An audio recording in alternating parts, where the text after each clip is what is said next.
Bonjour à tous et bienvenue sur la chaîne YouTube du Trousseau Angélique. Et aujourd'hui, j'ai le plaisir de recevoir Floriane. Bonjour Floriane. Bonjour. Alors, donc Floriane, comme d'habitude, elle va nous raconter pourquoi elle est arrivée là. Elle est consultante en éducation positive et sommeil relationnel. Oui, beaucoup de choses. Elle va nous raconter tout ça. Donc Floriane, déjà, mais pourquoi es-tu arrivée à vouloir faire ce métier-là? Alors moi, à la base, je suis enseignante en Angleterre, donc j'ai enseigné en Angleterre. Donc je baigne dans l'éducation depuis pas mal de temps. Et en fait, c'est justement en étant enseignante dans les écoles que je me suis rendu compte qu'il y avait un dysfonctionnement en fait.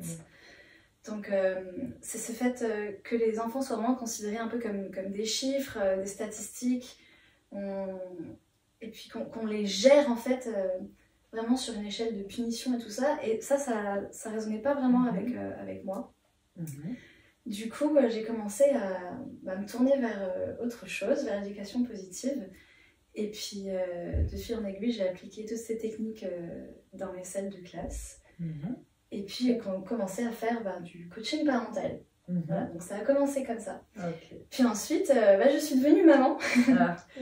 Et puis, en devenant maman, j'ai décidé de vraiment arrêter d'être en salle de classe, en fait, et de faire de ce métier mon temps plein, parce que c'est vraiment ce qui m'anime au final. Je me suis vraiment formée à l'éducation positive, et puis de fil en aiguille, je me suis rendu compte que beaucoup de parents justement consultaient pour le sommeil. Oui, ça. Et pareil, encore une fois, dans la consultant en sommeil, on ne trouve pas que des choses bienveillantes et positives, donc je cherchais vraiment quelque chose de bienveillant qui soit aligné à mes valeurs d'éducation positive. Donc j'en suis venue à devenir consultante en éducation positive et sommeil relationnel. Voilà. Alors, qu'est-ce que c'est l'éducation positive? Parce qu'on entend beaucoup parler, des fois c'est décrié, des fois c'est... Alors, pour toi, qu'est-ce que c'est l'éducation positive? Alors, je pense que la vraie question, c'est plutôt qu'est-ce que ça n'est pas. Et au final, qu'est-ce que ça n'est pas l'éducation positive? Ça n'est pas... on entend beaucoup parler de laxisme, ça n'est pas du laxisme. Je tiens vraiment à dire ça aux parents. On entend beaucoup dire que justement l'éducation positive est laxiste, qu'il n'y a pas de cadre, c'est faux. L'éducation positive, c'est un cadre ferme tout en restant dans la bienveillance, dans la collaboration avec l'enfant, en étant vraiment dans l'étude du besoin, du développement de l'enfant, c'est-à-dire qu'on va éviter de lui demander des choses qui sont irréalistes. Et c'est vraiment comme ça qu'on va réussir à amener l'enfant à devenir progressivement un adulte sain et bien dans ses bottes. Voilà. Tout à fait, je suis d'accord. Et alors, le sommeil relationnel? Alors, le sommeil relationnel. Ouais, alors relationnel, c'est pas un terme qu'on entend souvent. On me demande souvent pourquoi un sommeil relationnel. Relationnel parce que justement, on va mettre la relation parent-enfant au cœur de cette relation au sommeil. C'est-à-dire qu'il y a on entend beaucoup parler de méthodes de sommeil qui vont qui vont pas détruire, mais qui vont, certaines vont détruire, certaines vont endommager le lien avec l'enfant. C'est-à-dire par exemple, si on laisse l'enfant pleurer tout seul dans le noir, on va tendance à amener cette relation de parent-enfant du doute, de la perte de confiance. Donc là, c'est vraiment un accompagnement pour les parents qui leur permet d'appréhender le sommeil, encore une fois en apprenant le développement, les besoins de l'enfant par rapport au sommeil, en prenant en compte les besoins de toute la famille, pas seulement l'enfant, pas seulement le parent, parce que souvent on écoute beaucoup le besoin du parent, pas celui de l'enfant, et justement de trouver cet équilibre dans la famille, tout en restant dans le lien parent-enfant. Voilà.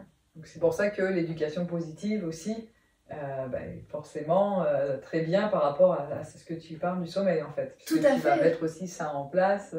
Exactement. Voilà. Tout est lié en fait parce que au final, le sommeil relationnel c'est un peu une branche de l'éducation positive au final. C'est ça. Voilà, c'est ça. Encore une fois, on étudie le développement de l'enfant, ses besoins. En fait, c'est vraiment un accompagnement très holistique.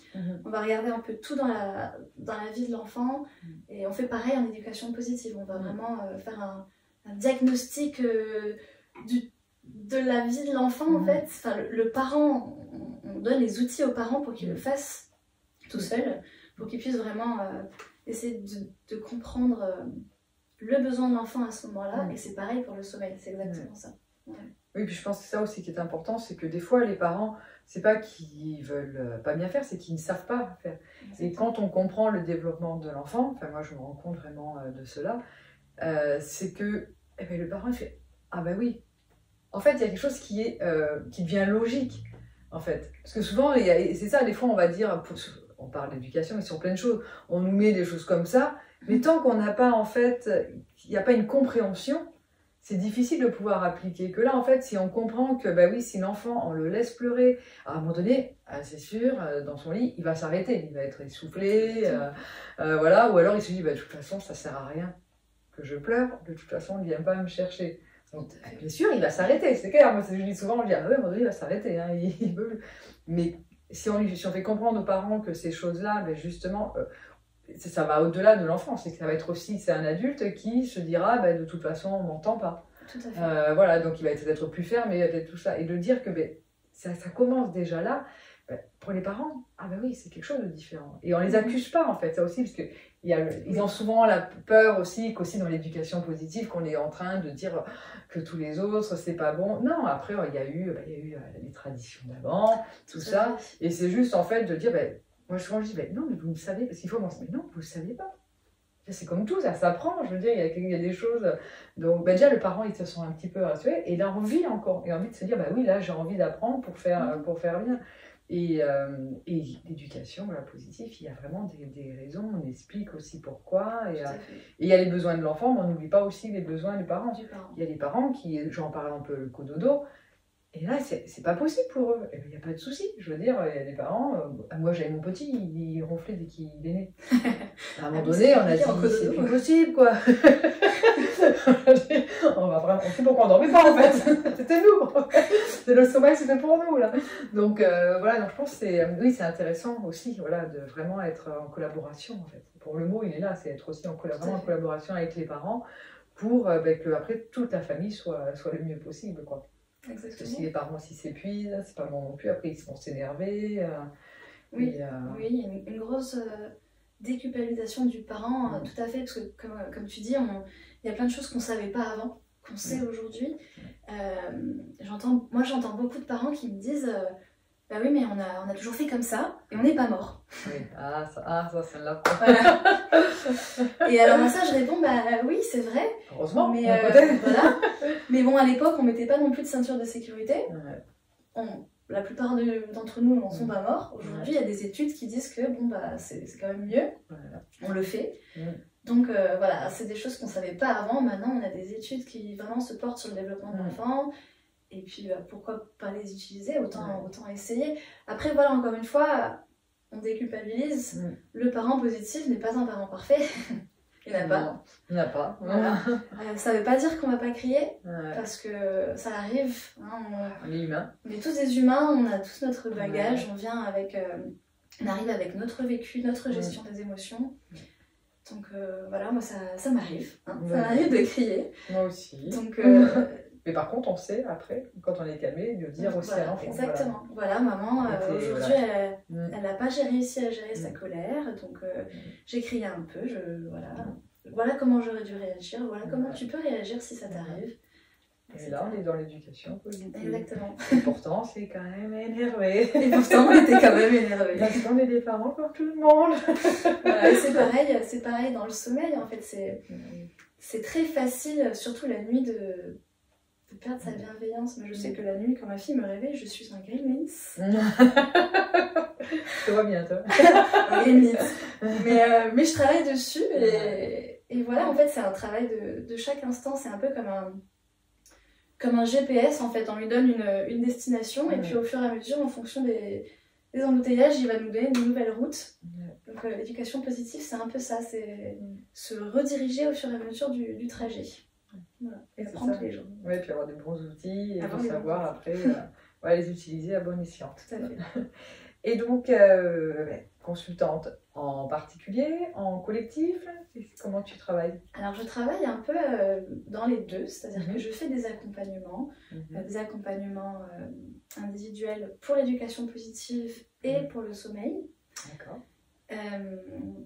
Et je fais aussi des ateliers en groupe. Donc, les ateliers en groupe, ça va être quelque chose de plus général. Donc, je vais donner des conseils généraux, des stratégies, des techniques. Et ensuite, l'accompagnement, ça va vraiment être sur une problématique spécifique. Par exemple, le parent va arriver en me disant, bon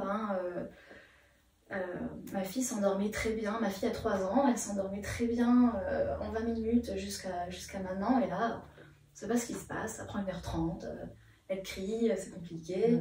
Voilà, donc problématique spécifique. Après, pendant l'atelier, ça va être plus donner des clés, donner des connaissances générales sur le développement de l'enfant, sur les besoins, sur les détracteurs du sommeil, les facilitateurs du sommeil, etc. Pour le sommeil. Pour l'éducation positive, c'est pareil.